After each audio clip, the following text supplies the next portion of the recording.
Hello everybody, welcome back to my channel. So today in this video I'm going to be talking about XRP2 and XRP paynet.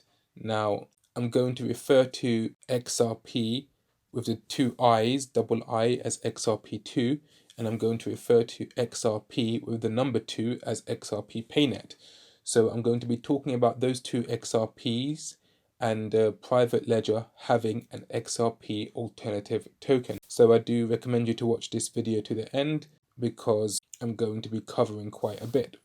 Now, I do recommend before watching this video, you also watch my previous video first, where I debunk various misinformation claims surrounding the XRP public and private ledger, and I explain the role of federated sidechains. That video was a foundational video, and this video is going to be a continuation from where I left off. So in this video, I want to go into XRP2 and the idea of the private XRP ledger having its own alternative token, as this is currently a theory doing the rounds within the XRP community, which is causing some confusion. Firstly, let's start off with XRP paynet. What is XRP paynet? And it's referred to as XRP with the number 2. XRP paynet is basically a project built on the XRP ledger, and this project is basically building their own payment system or payment processing system for mobile phones so that customers can pay businesses, and that's what they're trying to do, build a payment system for retail customers in order to pay businesses. Now, XRP paynet is built on the XRP ledger. By the way, this is from CoinMarketCap. You can get the information for XRP paynet on CoinMarketCap. And it tells you here the transaction speed to transfer any amount of XRP paynet is 1 to 5 seconds and costs a fraction of a cent. And the reason why is because their token, and they call their token XRP2 with the number 2, is basically a token issued on the XRP ledger. Now, the XRP paynet team does not aim to compete with Ripple or XRP. Of course not. How can it compete with Ripple or XRP when it's basically a token that's issued on the XRP ledger? It's built on the XRP ledger. It's equivalent to having an ERC20 token trying to compete with Ethereum. Do you understand what I mean? It's never going to happen. A token like an ERC20 token, even if it was to call itself Ethereum 2, would never ever actually be a threat to the actual Ethereum network or blockchain and the Ethereum token. Okay, so the XRP Pay team does not aim to compete with Ripple or XRP, where they concentrate their efforts toward bank-to-bank and the global settlements markets. XRP Paynet is focused on transforming online and in-store payments, consumer-to-business payments, such as to plumbers and electricians, and the world of peer-to-peer transactions. So that's what XRP Paynet is about. They're building a mobile application. Now, if you go to Twitter, you can see they call themselves XRP2 fans because their token is called XRP2 with the number 2. And if you go to the account on the XRP ledger, this is their account on the XRP ledger, their account address, you would see that the tokens have been issued, and they have issued 2 tokens under this account, one called XRP Paynet and the other one called XRP2. And that's what they're calling their token. I don't know why they chose the name XRP2, number 2. Maybe they lacked creativity, but this token has nothing to do with being a token on the private ledger that central banks are using to overstep XRP and any of that. It's basically a token built on the XRP ledger itself, and it's related to the XRP Paynet project, and it's dependent on XRP because any token issued on the XRP ledger is dependent on XRP for gas fees. So it's not a threat to XRP in any fashion or form, and it would never be a threat to XRP in any fashion or form because it's a token issued on the XRP ledger. I hope that makes sense. So now let's talk about XRP. I'm going to call this XRP2 as well, but it's the XRP with the double I's. So I'm going to call it XRP2. Here we have a document by FinCEN, which is the Financial Crime Enforcement Network. And I'm going to quickly skim through this document and I'm going to explain to you what XRP2 is. So it's an attachment A, statement of facts and violations. So here it says XRP Fund 2 LLC, a wholly owned subsidiary of Ripple Labs. So XRP2 is basically a company, a limited liability company that was created as a subsidiary of Ripple Labs, and it was incorporated in South Carolina on July 1st, 2013. On July 2nd, 2014, XRP Fund 2 changed its name to XRP2 LLC. So it's basically a company that was created by Ripple, and it's not a token that's issued on the blockchain. It's not a token in and of itself at all that's going to be used by private banks. It's just a corporation, a company. Violations. So Ripple, with this company, XRP2, basically violated some rules and regulations. And I'm going to quickly show you what they violated. So Ripple Labs' operation as a money service business between March and April 2013. So Ripple was operating as a money service business. However, it was not in line with rules and regulations by the Financial Crime Enforcement Network. So from at least March 6, 2013 through April 29, 2013, Ripple Labs sold convertible virtual currency known as XRP. Ripple Labs was not registered with FinCEN as an MSB, a money service business, while engaging in these sales. So they were operating as a money service business, but they were not registered with FinCEN as a money service business. So this is where they were violating rules and regulations.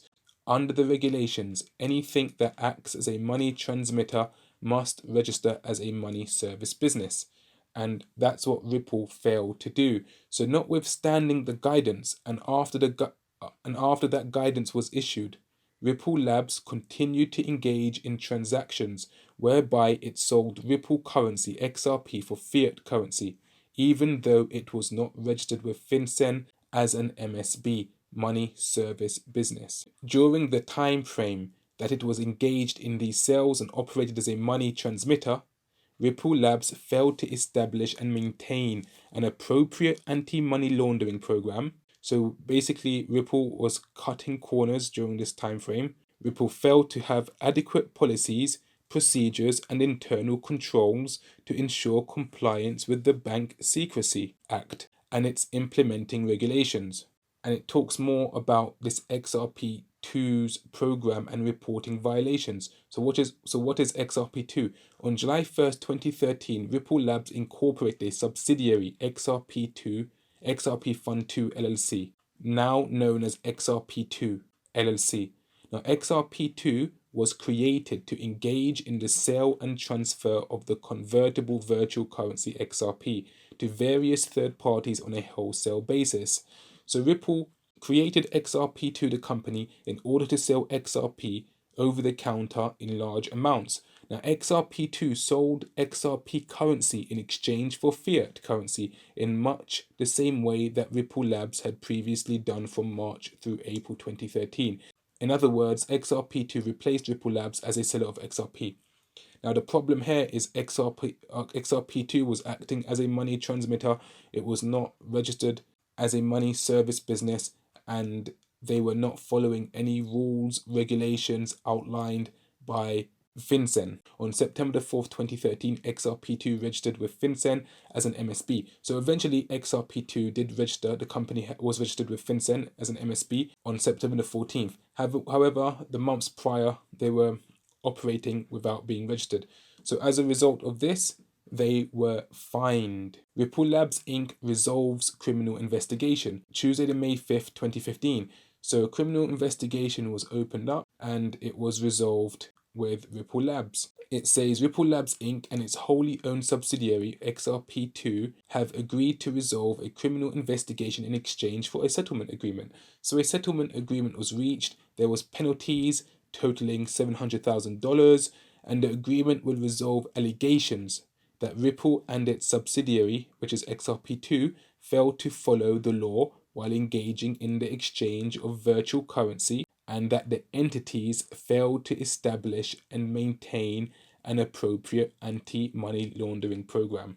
So hopefully by now it is crystal clear that XRP2 is not even a token, but a company set up by Ripple in order to sell the XRP token over the counter in large amounts. Now, because they were not compliant with any of the rules and regulations, guidelines set out by FinCEN for a certain time period while selling XRP via XRP2 the company, they were ultimately penalized and fined. Ripple paid the fine and the criminal investigation against them was resolved. So now let's address the misinformation, because now there are claims going around stating that XRP2 is an actual token that is different from XRP, and XRP2 was what was actually being sold to central banks by Ripple for their private network instead of XRP.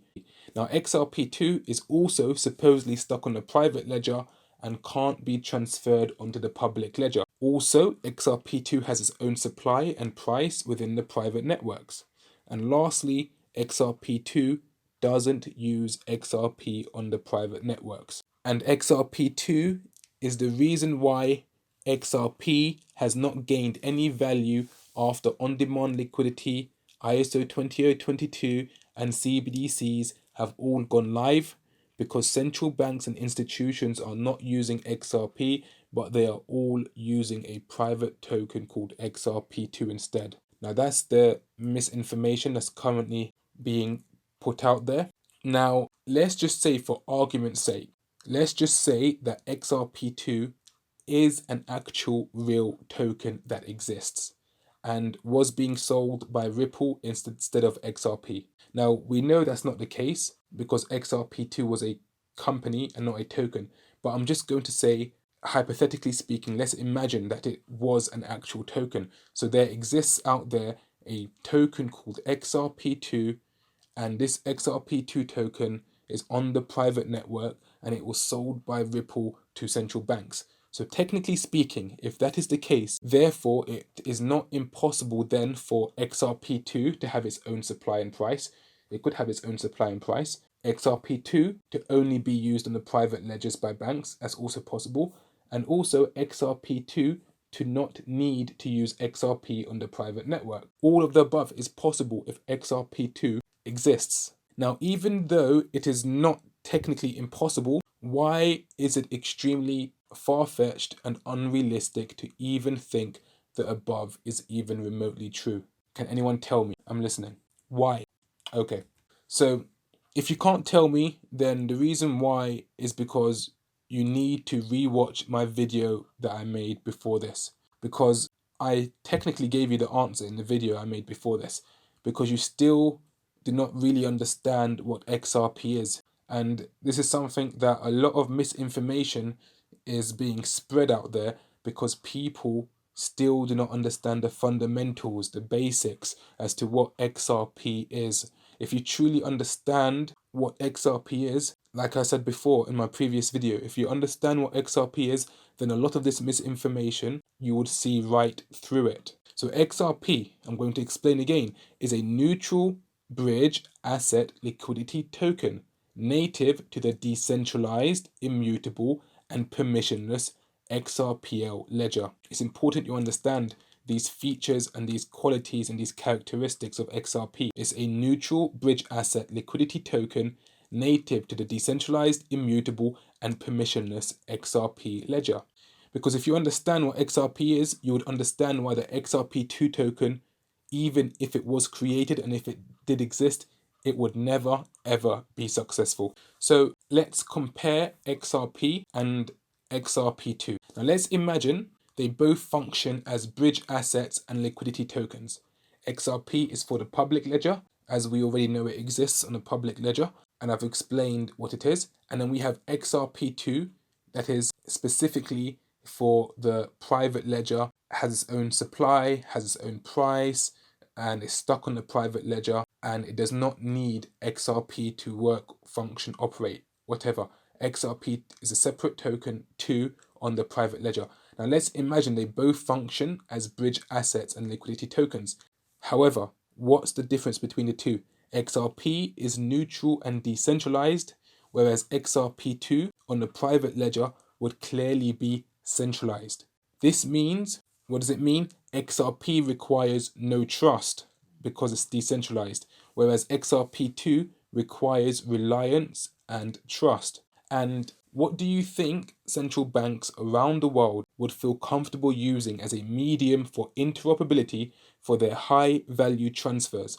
A token that is trustless with no reliance on a third party, or a token that is centralized and they have to trust a third party that it wouldn't censor or block their transactions? Out of the two tokens, a centralized token or a decentralized token, which one do you think will create a level playing field in trade between all the countries around the world? A centralized or a decentralized one? What do you think? I'm going to explain this diagram, and on this side of the diagram I have XRP, and on this side of the diagram I have XRP2. Now the XRP token, I have these squares here. Let's just pretend they are central bank side chains.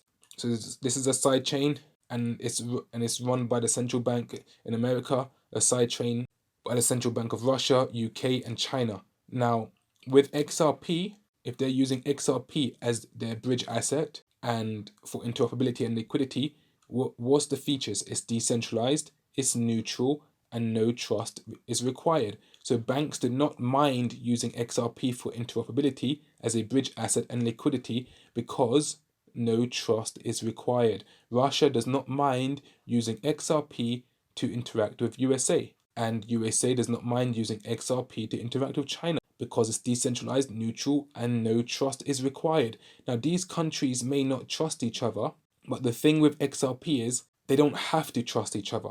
Do you understand what I'm saying? They don't need to trust each other in order to use XRP due to it being decentralized. Now, let's use the same example. We have XRP2. Now, if XRP2 is a token created or issued on the XRP ledger, okay, then it needs to have an account owner. I've already showed you the XRP paynet account. It was issued on the XRP ledger as a token. It needs an account owner. Now, if it has an account owner, the question is, who owns the account? Who has authority over the XRP2 account? This makes it centralized.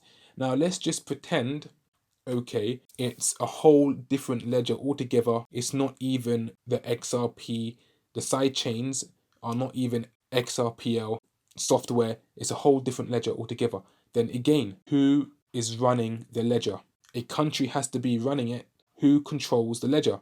So XRP2 is centralized and controlled. In this example, let's assume in this example, I'm giving Ripple is a company based in America. Now they created the XRP token, XRP2 token, as this is the theory, the misinformation that's being spread out there, and they were selling it to private bankers. Now, because they were they're based in America, let's just say they gave the account ownership for the XRP token, XRP2 token, for the USA, United States of America's sidechain on the private network. So what's the problem? What do we have here? Now it's centralized and trust is required. So we have here XRP2 is centralized and controlled by America. This is the country that has the control over XRP2. They have the keys to XRP2 to their account. Now, because it's controlled by America, the UK and Canada don't mind using it, but Russia and China won't touch it. You understand what the problem is now? The UK doesn't mind using XRP2, which is a token that America has full centralization over, full control over, and the reason why UK doesn't mind using XRP2 and passing it through the USA's control is because they trust America, and Canada doesn't mind using XRP2 either. However, China and Russia do mind using XRP2, so they're not going to touch XRP2 as a bridge asset or liquidity token because they don't trust America, and trust is required, and XRP2 is centralized. Now this is the problem. This is the problem, and this is why XRP2 token, if it existed, which it doesn't, but if it existed for argument's sake on the private network, it would never ever be successful. And I'm just going to summarize. When you look at this idea of a private token existing called XRP2, the question would remain who owns it and who controls it, who governs it, who are the validators over it.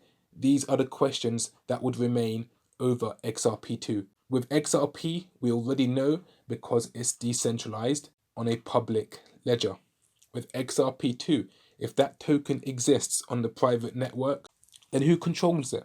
Who owns it? Because the XRP ledger only has one native token called XRP. So for XRP2 to also exist, then it has to be an issued token on the XRP ledger. Just like the other XRP paynet has an issued token on the XRP ledger, XRP2 would also have to be an issued token on the XRP ledger. So who owns the keys to that account? The Fed. So it's centralized basically, and trust is required to use it as a bridge asset and a liquidity token. So if XRP2 is a created token for central banks on the private network layer, where each central bank has their own private sidechain and centralized governance, and they don't necessarily trust each other, then how is the XRP2 token governed and by which entity in order to ensure that every other bank around the world feels comfortable using it? There would be no centralized entity, I can tell you this now, that is governing a token that every other central bank around the world would feel comfortable using it. You may get the odd one or two countries that are allies with that country who wouldn't mind using a centralized system. However, as a global solution, it would never work. Because if it was governed by the Federal Reserve and their allies, do you think Russia and theirs would be comfortable using it? Or the rest of the world for that matter? All the countries in Africa, all the countries throughout Asia, would they all feel comfortable using a system that the Federal Reserve has complete control over, can censor them, can block them, can freeze their money going through? Of course not. This is why decentralization is important. This is why XRP2 would never be successful if it even existed, because a large portion of the world's central banks would never care to use it. So it would never be a worldwide solution for interoperability or liquidity. It would be a failure if XRP2 existed. It would be such a failure. And when you understand this and you see the misinformation being spread that XRP2 is a token that exists in the private networks and all the private banks are going to be using XRP2 instead of XRP, why isn't anyone asking the question, who controls XRP2? It's centralized. The world is not going to use a centralized token as a worldwide solution for a bridge asset. It would just not work.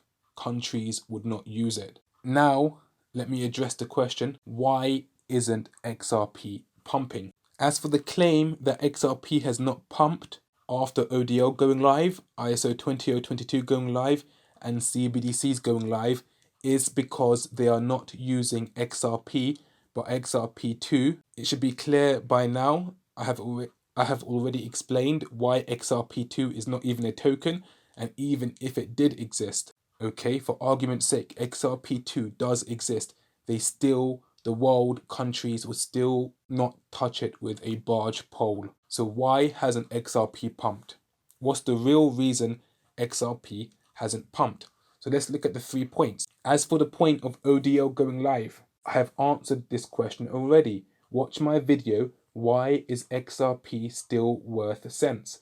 To answer the question about ODL being live and there is still no price appreciation. Watch that video. It covers that point. As for the point of ISO 20022 going live and CBDCs being live for a reason as to why XRP has not pumped, please watch my entire playlist series. Will XRP be utilized in November 2022 or March 2023 when ISO 20022 goes live?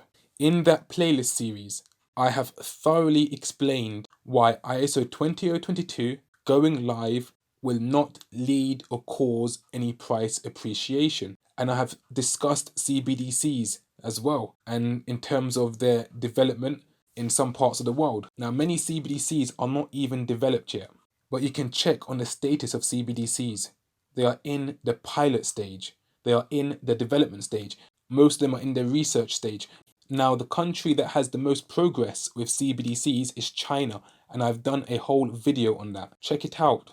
It's in the series, that playlist series. Will XRP be utilized in November 2022 or March 2023 when ISO 20022 goes live? Now, even China's CBDC is still in a pilot stage. That video series would clearly answer your question as to why ISO 20022 going live has had no impact on the price of XRP. It also speaks about CBDCs and why it has no impact on the price of XRP at the moment. And I've done a video explaining why ODL has had no impact on the price of XRP at the moment either. So I did get a lot of tremendous amount of hate for that video series that I did, but who was actually right in the end? Who was right? Come on, the people telling me that I'm spreading FUD or my research? So I hope that makes sense. Thank you for watching. Don't forget to like, subscribe and hit the bell notification icon so as to not miss my next video.